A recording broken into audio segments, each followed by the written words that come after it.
सबसे पहले हम क्या करेंगे, अवतल दर्पण का सचित्र करेंगे। सचित्र का मतलब हुआ चित्र बनाएंगे। यहाँ पे देखिए हम अवतल दर्पण का चित्र बनाते हैं।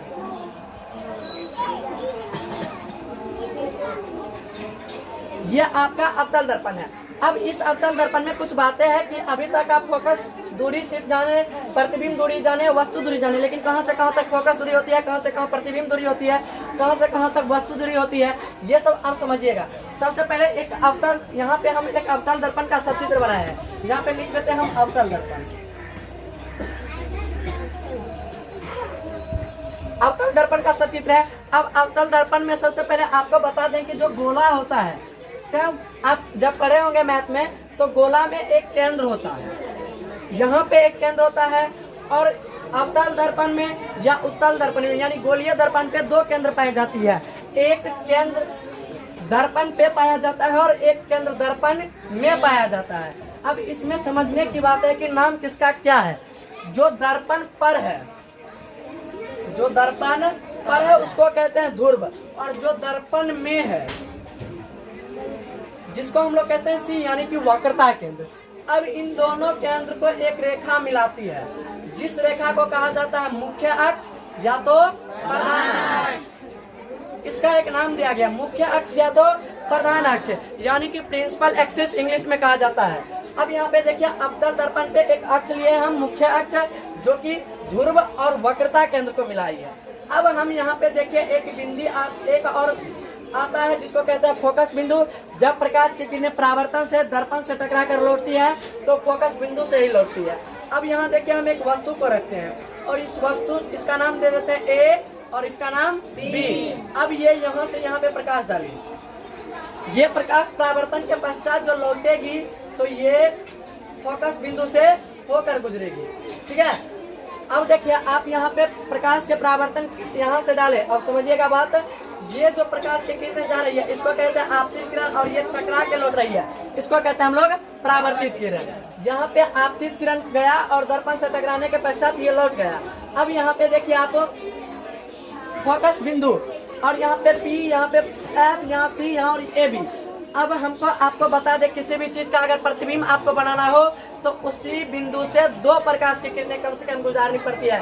एक प्रकाश की किरणें हम गुजार दिए, एक और प्रकाश की किरण गुजारेंगे जो डायरेक्ट ध्रुव पे पड़ेगा, और ये ध्रुव पे पड़ने के बाद ये फिर यहाँ से रिटर्न आएगी, देखिए, और यहाँ कट रहा है।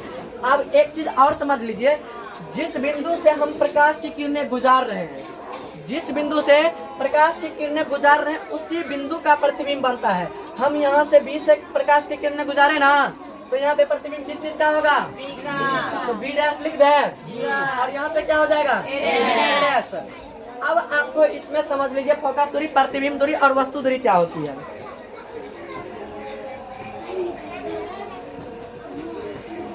अब यहाँ देखिए फोकस दूरी, प्रतिबिंब दूरी, वस्तु दूरी क्या होती है, इसको देख लीजिए। एफ वी यू तीन चीज लिखे हैं हम। अब आप कहिएगा कि आप तो यहाँ बी एफ वी यू लिखे हैं, लेकिन हमको इस सब में से, इस तीनों में से तो नजर सिर्फ एफ आ रहा है, वी यू तो नजर ही नहीं आ रहा है। तो आइए हम आपको बताते हैं। अब आप लोग को नजर ये भी आएगा, कैसे आएगा इसको देख लीजिए।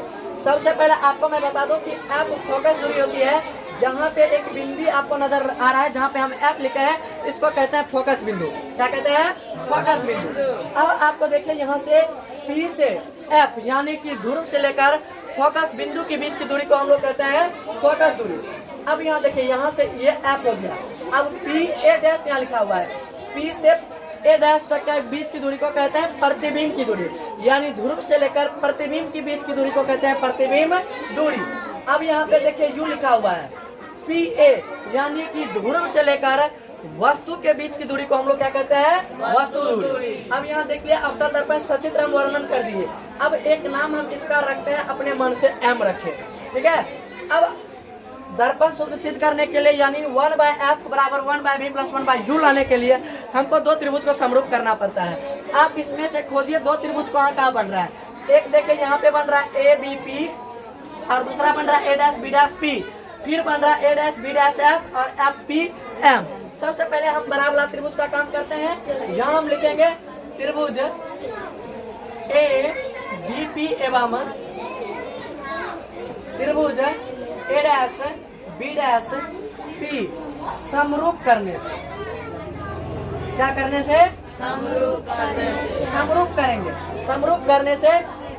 समरूप करेंगे। अब समरूप कैसे करेंगे? ये आप लोग मैथमेटिकली से पढ़े होंगे। ये दो कोण को बराबर यदि करते हैं तो वह त्रिभुज समान होती है। यानी दो त्रिभुज है, अगर उसकी दो कोण आपस में बराबर हो तो वह समरूप होती है। आइए हम लोग भी वही करके देखते हैं। सबसे पहले यहाँ पे देखिए कोण ए पे 90 डिग्री बन रहा है और कोण ए डैश पे 90 डिग्री बन रहा है। कि नहीं बन रहा है? अब हम यहाँ लिख सकते हैं कोण B A P equal to कोण B dash A dash P 90 degree से। कितना डिग्री से? 90 डिग्री से। कोण बी ए पी बराबर कोण B dash A dash P equal to ये 90 डिग्री से दोनों कोण बराबर हो रही है, जिसको हम लोग समकोण भी कहते हैं। अब आप लोग देखिए कि एक कोण और बराबर हो रहा है। आप लोग प्रकाश के परावर्तन के नियम में पढ़े होंगे। प्रकाश के परावर्तन के नियम में आप लोग देखे थे कि प्रकाश के परावर्तन के कितने नियम होते हैं? दो नियम होते हैं। पहला नियम होता है कि आपतित किरण परावर्तित किरण अभिलंब एक ही समतल बिंदु पर मिलती है, और दूसरा नियम होता है प्रकाश के परावर्तन का दूसरा नियम होता है कोण आई बराबर कोण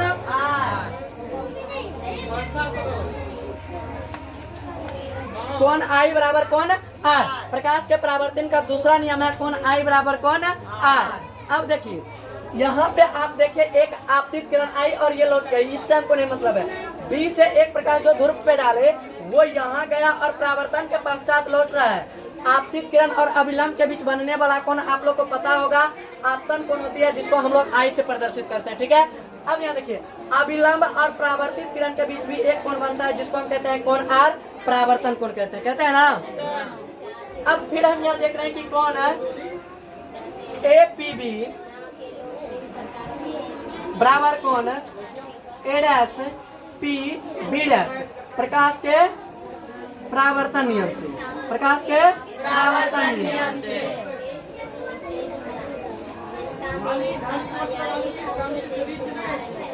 परावर्तन नियम से प्रकाश के परावर्तन के दूसरे नियम में हम देखे थे कोण आई इक्वल टू कोण आर है, वही हम यहाँ लिखे हैं कोण पी बराबर कोण पी। अब इसको एक और चीज से उभयनिष्ठ से रख सकते हैं, जो कि दोनों में आ रहा है। अब हम क्या करेंगे, छोटे वाले त्रिभुज के लंब के बट्टा में बड़े वाला त्रिभुज का लंब और छोटे वाले त्रिभुज के आधार के बट्टा में बड़े वाला त्रिभुज का आधार रखेंगे। यहाँ देखिए ए डैश बी डैश इसका आधार है कि नहीं है? ए डैश बी डैश और इसका आधार ए बी हो गया बराबर। यहाँ फिर लिखेंगे हम इसका लंब हो गया पी ए डैश छोटे वाला त्रिभुज का और बड़ा वाला त्रिभुज का लंब हो गया पी ए। समीकरण फर्स्ट। अब इसको यहीं छोड़ देंगे। समीकरण फर्स्ट यहाँ आ गया। अब आगे प्रोसेस करेंगे समीकरण सेकंड की और आगे फिर से हम क्या करेंगे, पुनः एक और त्रिभुज को समरूप करेंगे, जो कि देखेंगे कि इसमें है कि नहीं है। A dash B dash F F P M आ रहा है ना, दो त्रिभुज। और हम यहाँ लिखेंगे त्रिभुज ए डैश बी डैश, पुनः लिख दीजिए यहाँ त्रिभुज ए डैश बी डैश एफ एवं त्रिभुज एफ पी एम। फिर क्या करने से? समरूप करने से जी। समरूप करेंगे तब ना होगा, समरूप करने से। चलिए अब समरूप करते हैं।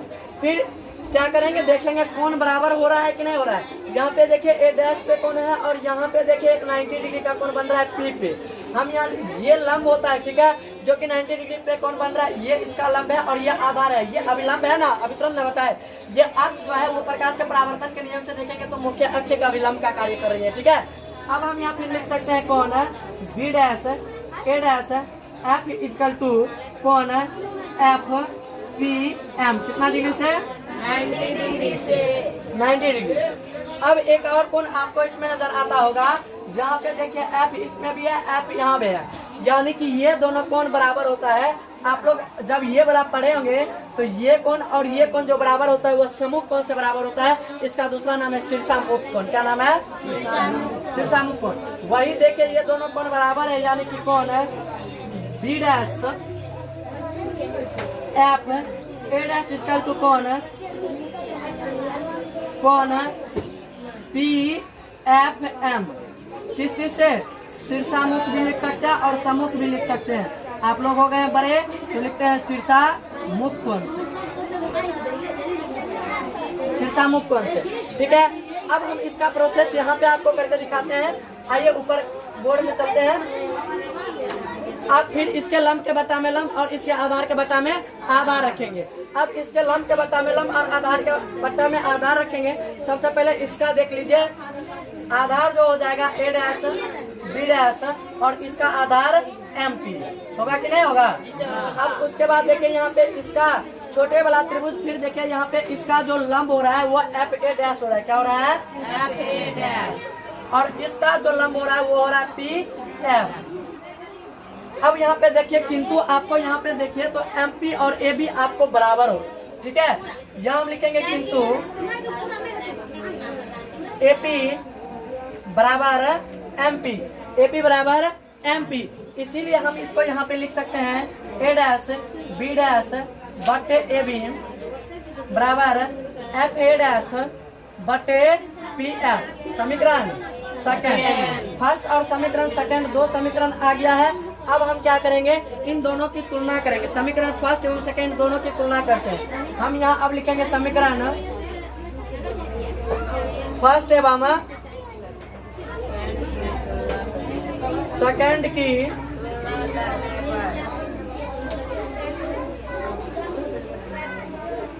तुलना करने पर, समीकरण फर्स्ट एवं सेकंड की तुलना करेंगे। अब देखिए यहाँ पे फर्स्ट समीकरण में आया है A डैश B डैश बटे AB और इसमें भी आ रहा है A डैश B डैश बटे AB। ये दोनों एक आपस में कट जाएगा ना, ये दोनों का काम है नहीं है, ये दोनों महाभारत करके एक दूसरे से मर गया अपने में अपने। यहाँ पे देखिए, अब यहाँ हम लिखेंगे बच रहा है PA डैश बटे में PA और एक जो बच रहा है वो बच रहा है FA डैश बटे PF। अब यहाँ पे कंफ्यूज नहीं होइएगा तो काट कैसे दिए। अब आप लोग यहाँ पे देख लीजिए कैसे कर रहा है। A डैश B डैश बट्टा में AB बराबर में PA डैश बट्टा PA बराबर यहाँ फिर आ रहा है A डैश B डैश बट्टे AB और इसके बराबर में फिर आ रहा है FA डैश बट्टे PF। यहाँ लिखेंगे हम FA डैश बट्टा में PF। ये दोनों देखिए कटेगा कि नहीं कटेगा, कटेगा तो लिखेंगे नहीं ना लिखेंगे। ये दोनों कट गया, जो बचा उसको हम यहाँ पे लिख लिए। अब लिख लिए हैं, दोनों का जब तुलना किए तो ये आया। अब आपको इसमें कुछ, अब आप चलिए हम लोग घूमते फिर चित्र में। PA डैश देखिए, आपको यहाँ से यहाँ तक की दूरी नजर आ रही है। PA डैश जो है वो प्रतिबिंब की दूरी है। किस चीज की दूरी है? PA डैश क्या है? प्रतिबिंब, यानी कि भी लिख सकते हैं, लिख सकते हैं ना। उसके बाद आप लोग देखिए PA जो आया है यहाँ पे PA, ये आपको नजर आ रहा है वस्तु दूरी। क्या है? वस्तु दूरी। और वस्तु दूरी को किस चीज से लिखते हैं? U से। PF है, PF देखिए यहाँ से फोकस बिंदु, P का मतलब हो गया ध्रुव और F का मतलब हो गया फोकस बिंदु। ध्रुव और फोकस बिंदु के बीच की दूरी को कहते हैं फोकस दूरी, जिसको प्रदर्शित करते हैं हम लोग F से। अब यहाँ पे आप लोग देखिए कि यहाँ पे BUF, ये तीनों का तीनों लिख लिए। अब यहाँ पे आप लोग को FA डैश कुछ नहीं है तो काम नहीं चलेगा, कुछ ना कुछ तो निकालना है ना। तो आइए हम लोग पहले प्रोसेस करेंगे। यहाँ लिखेंगे हम PA डैश बाय PA बराबर में PF को PF ही लिखेंगे। और यहाँ देखिए FA डैश जो है, तो क्या हम यहाँ से आप लोग बताइए PA डैश में से FA डैश घटाएंगे तो PF हमको फोकस, यहाँ देखिए सॉरी, PA डैश में से यदि हम PF घटाएंगे तो FA डैश आएगा कि नहीं आएगा? आएगा। यानी कि यहाँ से यहाँ तक की लंबाई अगर 4 सेंटीमीटर है और ये पूरा है 8 सेंटीमीटर और इसका दे दिया गया 4 सेंटीमीटर, तो 8 में से हम 4 घटाएंगे तो 4 आ जाएगा कि नहीं आ जाएगा? आ जाएगा ना। तो इसी तरह हम यहाँ पे देखिए करते हैं PA डैश माइनस में PF, ठीक है। अब सब चीज मिल गया वहां से। आप लोग को ये भी पता होना चाहिए कि अवतल दर्पण में प्रतिबिंब, फोकस दूरी और वस्तु दूरी तीनों की तीनों ऋणात्मक होती है। अब ऋणात्मक कैसे होती है इसको भी देख लीजिए। चिन्ह परिपाटी के नियम के अनुसार आप लोग को पता होगा, इस साइड जो होता है वह माइनस होता है, यानी कि क्या होता है? ऋणात्मक। क्या होता है? ऋणात्मक। अब इसी चिन्ह परिपाटी के नियम के अनुसार देखिए, जितना भी वस्तु हो, फोकस हो, प्रतिबिंब हो, तीनों के तीनों इसी साइड है, तो क्या होगा? ऋणात्मक में ये तीनों होगी। हम यहाँ पे तीनों को ऋणात्मक में लिख दिए हैं। अब आप लोग यहाँ देखिए PA डैश बट्टे PA बराबर PA डैश माइनस PF बट्टे PF है। अब हम जहाँ पे जो है उसको रखेंगे। अब यहाँ पे देखिए पी ए डैश की जगह पे क्या रखेंगे, बी माइनस में ना, और पी ए की जगह माइनस यू, फिर पी ए डैश की जगह पे माइनस पी एफ की जगह पर माइनस एफ, और पी एफ की जगह पर फिर माइनस एफ। ये दोनों माइनस में माइनस कट गया। अब यहाँ पे देखिए क्या बच रहा है, बी बाय यू बराबर में माइनस बी प्लस एफ बच रहा है ना, और माइनस एफ कोना कोनी गुना कर दीजिए, कोना कोनी गुना करिएगा, यहाँ आपको आएगा B F minus B F बराबर में minus B U plus U F आएगा ना। अब यहाँ पे हम देखिए एक ट्रिक है, उस ट्रिक से भी बताते हैं, और एक इसमें डिफिकल्टी बात है वो भी बताते हैं। सबसे पहले आप एक काम करिए, एफ वालों को उस साइड भेज दीजिए और बी यू को इधर ले आइए। बी यू इधर आ गया, ये एफ उधर जाएगा तो यहाँ चलाएगा यू एफ और प्लस में बी एफ आ गया ना। चलिए अब इसको फिर हम यहाँ प्रोसेस में लेते हैं, ठीक है। अब आप यहाँ पे देखिए कि जब इसको हम यहाँ पे ला रहे हैं, आपका यहाँ आया है बी यू बराबर में U F plus B F, यही ना आया है। अब हम यहाँ पे क्या करेंगे, दोनों और यू भी एफ से भाग दे देंगे। क्या करेंगे, दोनों और यू भी एफ से भाग देने पर अब हम भाग देते हैं। देखिए यहाँ है, यहाँ पे ऊपर में है बी यू, बट्टा में भाग देंगे यू भी एफ से, फिर वहाँ पे आ गया यू एफ, फिर इसमें भी भाग देंगे यू भी एफ से, फिर यहाँ आ गया प्लस बी एफ, इसके में भी भाग देंगे यू भी एफ से, भाग दिए ना सब में। अब यहाँ पे देखिए बी यू कटेगा, यहाँ पे देखिए यू एफ कटेगा, नहीं कटेगा। अब यहाँ पे है बी एफ, यहाँ पे भी बी एफ कटेगा, यहाँ पे आ गया 1/f 1/v प्लस 1/u, यही आपको प्रूव करना था ना।